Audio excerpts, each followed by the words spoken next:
Hey guys, welcome back. I am GoldenKnite. Today I'm playing Factory Town. We're going to continue where we left off, and we are going to be attempting to get purple coins. Yes, we need the purple coins. We already know how we're going to do it. We're going to get it from the workshop from making cloaks, and we're going to enchant those cloaks, and it should give us, I believe, 10 coins. Let me just double check really quick.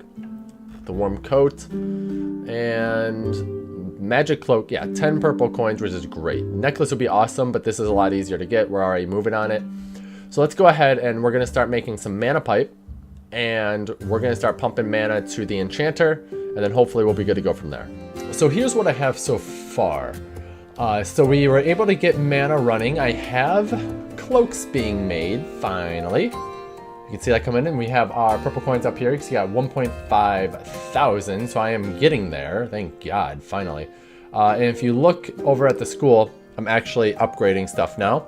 So I'm gonna have to go ahead and upgrade. Let's see the other recipes. I have a few more recipes I can do. Elemental extraction, and then all these other stuff, which I'll work on. This one's gonna be next after I take care of advanced logistics. I just want to get that done.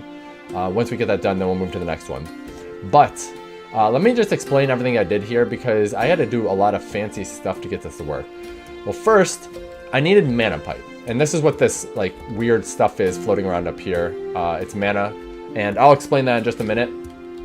Mana is transmitted from sending these mana shards, mana crystals, from mana shards. They're made from mana shards. You take mana crystals, you send it into a transmitter, and it sends it into the mana network. The mana network is invisible to this plane, so you can run it really anywhere you want, which is awesome.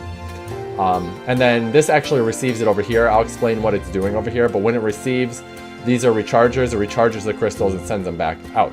I have an indefinite loop going on right here, and I will explain all of that in just a moment. But over here, after since I needed mana pipes, I need pipes in general. So I have this guy pulling in a whole bunch of everything. So he has actually we could probably turn that down. We really don't need him pumping out that fast anymore. But he was gathering everything he could from here. You can see how the stone was going over to the barn. Both fuel and iron were going into the forge. And then the forge is creating iron pieces, ignite, what do they call it? Iron plates. And there's 2 iron plates make a pipe. And you see the pipes being made right down there. It pops on out. It goes up here. I have a barn for storage in case this gets backlogged, and it is almost backlogged now. And it goes down to here, which goes into our magic forge. You guys have already seen the magic forge before. I did have it set so it had the brick and the crystal being made. Now it has the crystal, pipe, and then the brick if I get extra crystal. So for instance, if this were to fill up with mana pipe, it would start making the rest of the brick and fill this up, and then it would just sit there and do nothing. But that's the plan. I don't really need the pipe right now, but I'll probably need it more later. And you already can see my setup here. So I don't know how to actually get to the mana network without going to pipes and selecting a mana pipe. There's 2 different types of pipes. There's mana pipe and mana connector. Those are the same things. You don't need a different thing for a mana connector. I'll explain what that is. But when you click into here, it goes into this view where you look straight down. You can obviously tell it's completely different. And I go right over top of stuff. I actually have a mana loop going on over here, which is what this is. But initially when I started, you can see I had a pipe. It transmitted to here and then went this way, and it stops here. And when mana is used up, this moves on to the next thing, charges it back up. Looks like our advanced logistics done.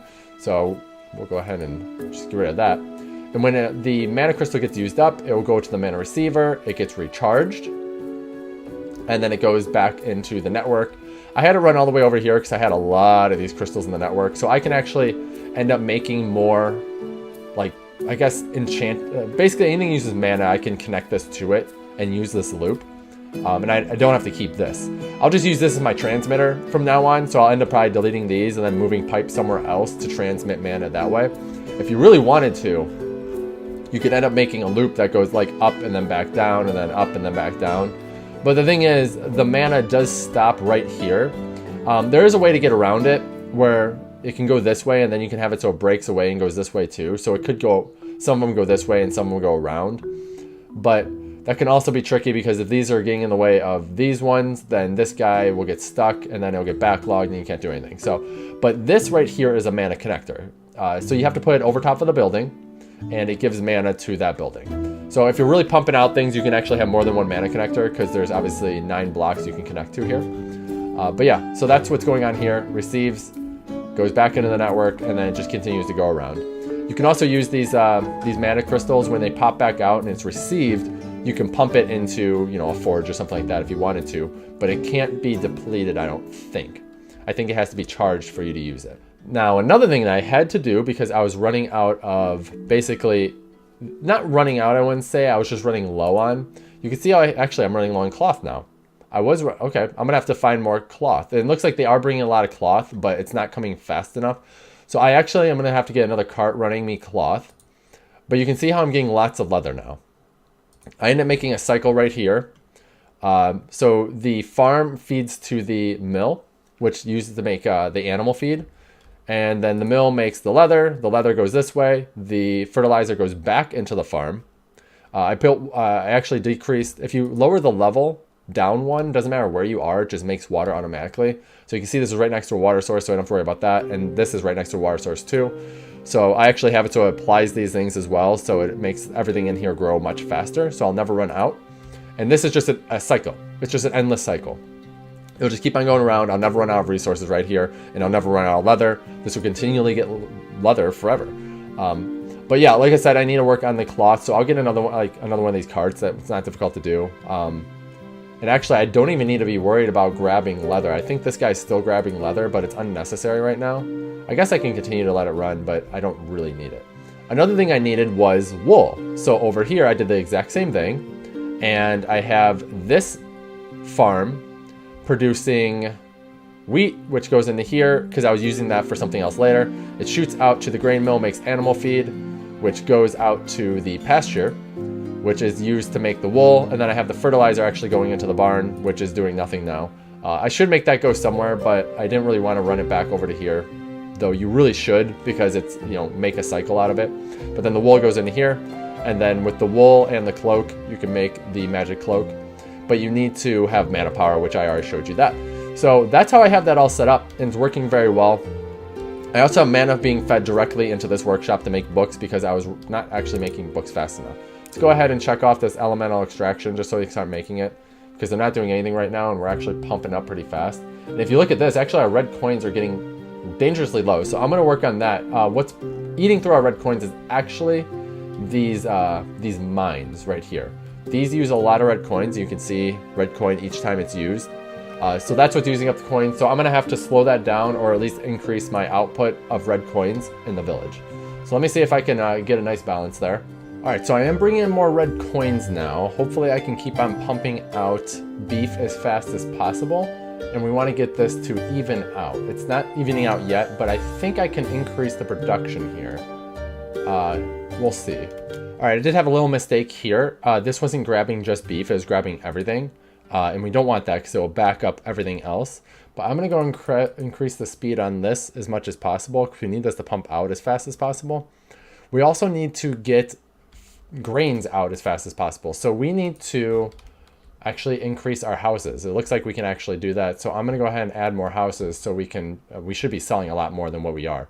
I was being kind of stupid with this, so give me a minute to build up the houses and upgrade them. Okay, so I fixed a major problem I was having, which is why the flow of money was pretty slow. You can see I have this conveyor belt coming from this factory here, and the shirt is going around and going to the store. I was using a cart that was carrying 4 at a time. It was taking it from here and then traveling by ground to here, which was sufficient at the time, but I should have upgraded that to automatic transport because this makes shirts so fast, it's useful to do it this way because as soon as it hits the store, it basically sells. I think that's generally how this system works. It doesn't stay in the store. There's no inventory there. As soon as it hits, it sells to one of the neighboring people. And if you don't have enough output, essentially these people will start getting unhappy. But you can see right now, like, they're all pretty freaking happy. I have a happiness rating of 180 and it's just going up. I can build one more house, which I will. I need to find a spot to put it. And then I may end up going up another level because I have my ridiculous towering city here. So let me get that last house up and then we'll take a look at a couple of things and then may end it there. All right, so the last thing we're gonna do, it looks like we're pretty good. We're just gonna continually increase here. We're looking pretty balanced right now. We're actually going a little bit faster than we need, which is great. That's exactly what we want. But you can see we have 46.5 thousand. So let's go ahead and buy some more land. I mean, we have the money, so this is 9,000. And there's some shit ton of stone. I don't, this is kind of a waste of money to buy way out here, but I'm doing it anyway. It's just a whole bunch of water. And we might as well hit this guy too. And that puts us back down to 4.8. And you can see we found some deposits. We didn't really find anything special with that. I'm just doing it for the hell of it, because why not? All right, guys. So basically all we have left are these last things down here. The elemental refinery. And this extracts ether from elemental stones. And then we have the mana reactor. This creates the Omni Stones. I don't know what they're used for yet. We got the Fire Shrine, which produce units of magma that can be used as fuel. We should start actually using that. This consumes water mana to produce units of water. So we can use that for steam and stuff like that. That's interesting. And just for water in general. And then earth, transmit earth mana power. So this actually regenerates supply nearby natural resources. That would be something like this. When you're using a mine, it will actually deplete an area, but you can basically infuse back into there and they can continue to mine from there. So you basically have unlimited resources. I think his plan was you can basically make everything unlimited. That's what it looks like, because foresters can regrow, farms regrow. It looks like natural resources now you can take care of. Water never runs out. So, but yeah, we're looking pretty good. I'm pretty happy. I'm hoping I can do a little bit more of that elemental stuff, but I think we're just about the end of what I wanted to show with this game. If you guys do like me playing it, I can restart. But I think after the next episode, yeah, that's basically gonna be it, because I'm not gonna have too much more to do, and it's just gonna take some time to get this stuff upgraded. I definitely got my money's worth out of the game, and as they release more stuff, I may end up playing it a little bit more. But for now, I think we're just gonna have one more episode after this. But I hope you guys enjoyed it. If you did, please like, comment, subscribe. I do need help wanting to do more. Thanks for watching, guys, and until next time, who's all?